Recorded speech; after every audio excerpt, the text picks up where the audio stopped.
আসসালামু আলাইকুম। কখনো কি এমন অভিজ্ঞতার সম্মুখীন আপনি হয়েছেন? একটি ঘটনা আপনার সামনে ঘটে গেল এবং আপনার মনে হলো, "আরে! এটা তো আমি আগেই স্বপ্নে দেখেছি। এমনটা কেন হলো?" এমনটার বৈজ্ঞানিক ব্যাখ্যা রয়েছে। ফরাসি ভাষায় এটাকে বলা হয় déjà rêve। জি হ্যাঁ, অর্থাৎ অতীতে আপনি এরকম কিছু দেখেছেন মনে হয়, কিন্তু বাস্তবে আসলে কিছুই দেখেননি। এটা এক ধরনের ইলিউশন হতে পারে। এটা এক ধরনের কাল্পনিক কোনো কিছু হতে পারে।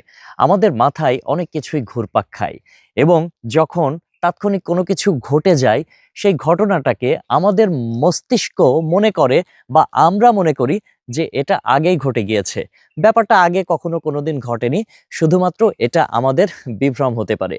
বিজ্ঞান এটাকে খুব সুন্দরভাবে ব্যাখ্যা করে দিয়েছে এবং ফরাসি ভাষায় এটার নাম ডেজা রেভে।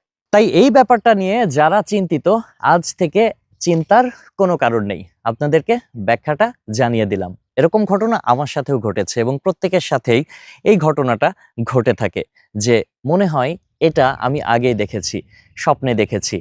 কিন্তু এটা নিয়ে দয়া করে আর চিন্তিত হবেন না।